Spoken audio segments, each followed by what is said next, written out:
मेरी दुकान से इतनी कमाई हो जाती है कि हम सब लोग आराम से गुजर बसर कर सकते हैं, और आज के बाद मैं डबल मेहनत कर रहा हूँ। पहलवान को दुकान के लिए कहता हुआ आया हूँ। सारा दिन तो घर पे बैठा नहीं जा सकता, दुकान वगैरह करेंगे, अल्लाह बरकत डालेगा। अमू, दुकान तो है मेरी नजर में। पिछले दिनों बरकत सन्स वालों ने 2 दुकानें खाली की हैं सदर बाजार में। आप चाहें तो कल चलकर देख लें मेरे साथ। ओए नलायक, कल क्यों, आज ही, अभी चलते हैं। ओए, अच्छी दुकान जो होती है वो ज्यादा देर तक खाली नहीं रह सकती।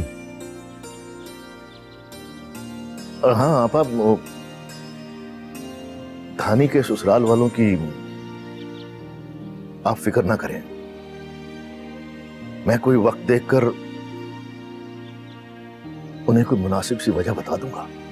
हाँ चल आजा आ।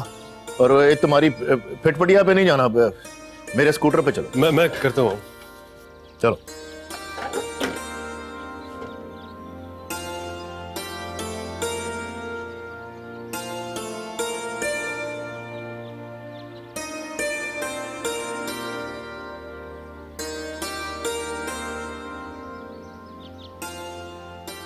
इतनी बड़ी बात के बाद भी मैं उसे अपने ऑफिस में रहने देता, काम करने नहीं देता। सुबह आते मैंने उसको फारिग कराया है। माया तुम्हारी ही नहीं, मेरी भी बेटी जैसी है। हाँ वो तो ठीक है, लेकिन समीर का कुछ अता पता नहीं है। लगता है कि उसे अपने किए पर कोई शर्मिंदगी नहीं है। शर्मिंदगी है तभी तो सामने नहीं आ रहा। मेरा ख्याल है हमें समीर और माया को खुद ही ये झगड़ा निपटाने देना चाहिए। वो बरसों से एक दूसरे को जानते हैं, कहीं हमारी दखलंदाजी की वजह से उनके दरमियान मजीद मसाइल ना पैदा हो जाए। हाँ ये भी लॉजिकल बात है। बच्चे हैं, लड़ झगड़ कर मान भी जाएंगे हमेशा की तरह। यही तो मैं कह रहा हूं, we should let them decide for themselves।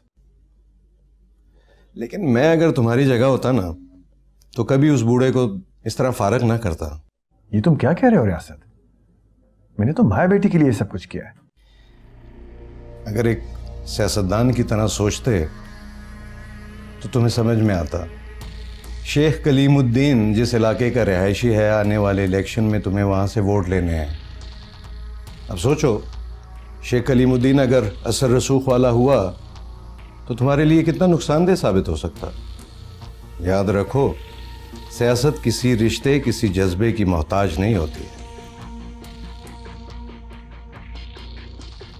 वाकई इस बारे में तो मैंने सोचा ही नहीं था।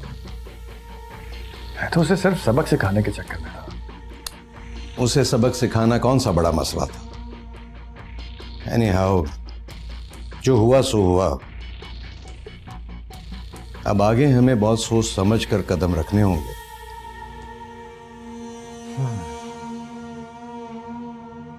देख समीर, अपने दिल से ये ख्याल निकाल दे, वो लड़की पहले ही तेरी वजह से बहुत बदनाम हो चुकी है। अगर तू दोबारा उसके घर जाएगा ना तो बात पता नहीं कहां से कहां पहुंच जाएगी। तो सर रिलैक्स रिलैक्स। तू क्या चाहता है? मैं उस गलती का अजाला ना करूं जो मेरे घर वालों ने धानी के खानदान के साथ की है। तू जानता है डैड ने शेख साहब को ऑफिस में बुलाकर कितनी इंसल्ट की है उनकी।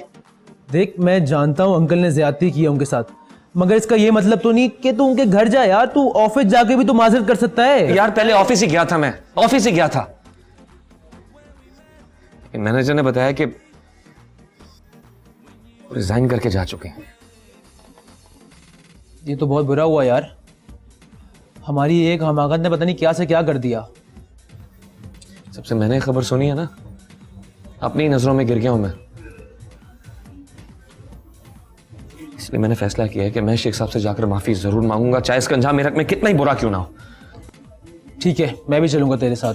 नहीं, मैं अकेले ही जाऊंगा। हम दोनों का साथ जाना ठीक नहीं है। वैसे भी यार,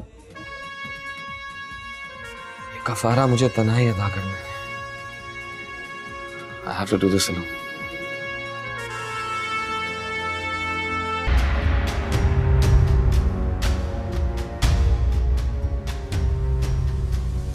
ओए! अब आ ही गया तो राजा से तो मिलने पहले। तुम गलत समझ रहे हो। मैं यहाँ अच्छा किया तो खुद ही आ गया। बड़ा इंतजार करवाया तुमने मुझे। यहाँ सिर्फ शेख साहब और धानी से। तेरी जुर्रत कैसे हुई अपनी गंदी जुबान से उसका नाम लेने की? तू अमीरजादा क्या समझता है कि हम लोगों की कोई इज्जत नहीं होती? आज तो तेरी ये गंदी जुबान मैं काट कर रहूंगा।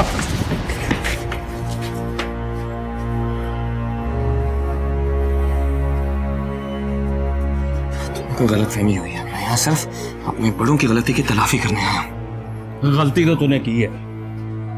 आज दोबारा यहाँ आके पहले तो कहता तो इसका काम यही तमाम कर देते। शेख साहब सब मिलकर ही जाऊंगा। बर्गर की ऐसी की तैसी। छोटे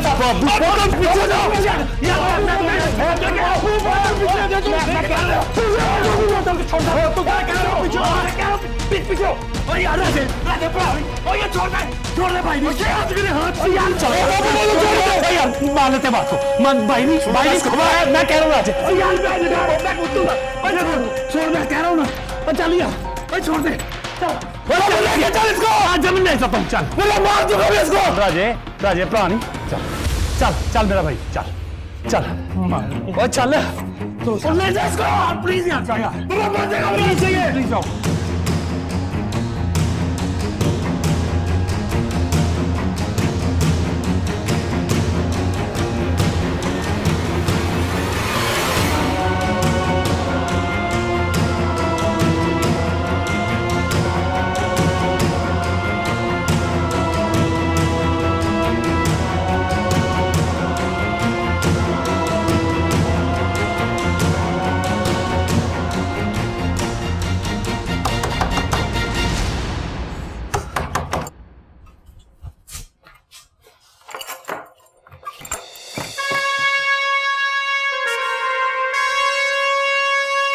मुझे तुमसे कोई बात नहीं करनी, जाओ यहां से।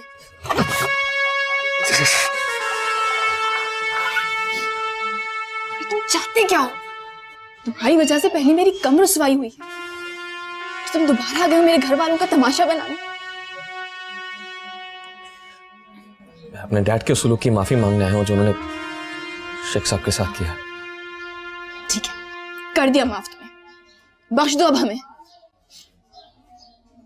जैसे अमीरजादे, मेरे लिए शायद ये खेल है, मेरे लिए नहीं। मेरा मजाक मत बनाओ समीर। मेरे बेचारे अब्बा जीते जी मर गए इस खेल की वजह से। खेल नहीं है ये।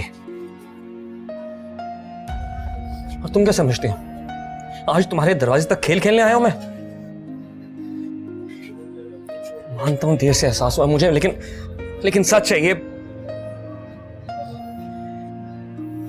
बात हो गई है तुमसे मुझे।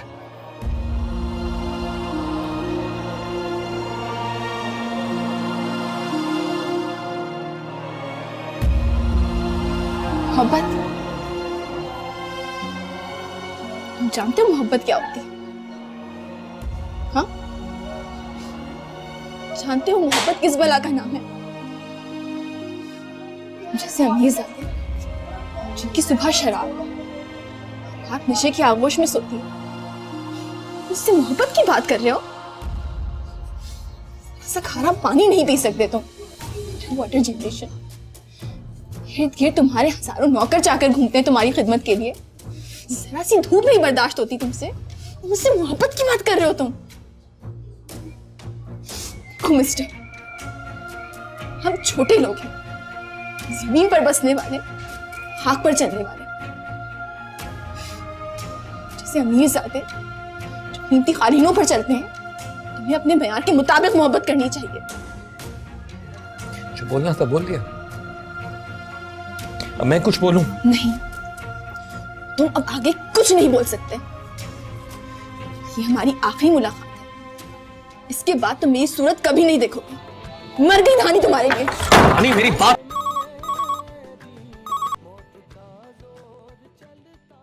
हाँ अकरम, बोलो क्या खबर है? लड़का दोबारा उस मोहल्ले की तरफ गया है, कुछ गर्मा गर्मी भी हुई मोहल्ले के लड़कों के साथ। मुझे उससे इस किस्म की हिमाकत की तवक्को नहीं थी। बहरहाल तुम नजर रखो उस पर, लगता है मुझे साफ साफ बात करनी पड़ेगी। जी सर, ठीक है सर।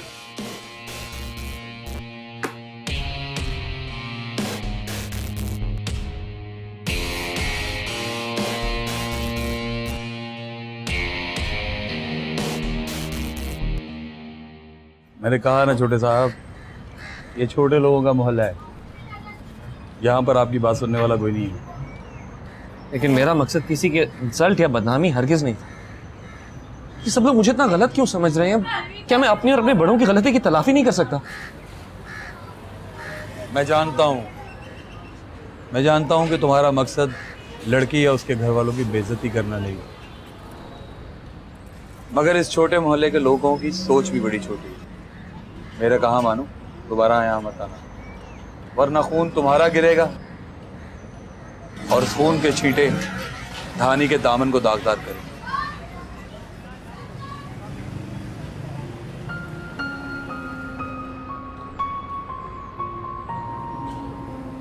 तुम भी मुझे गलत समझते हो? नहीं, हरगिज नहीं। इसीलिए तो समझा रहा हूं, यहां पर दिल वालों की बात सुनने वाला कोई नहीं, यहां पर बहरे लोग बसते हैं।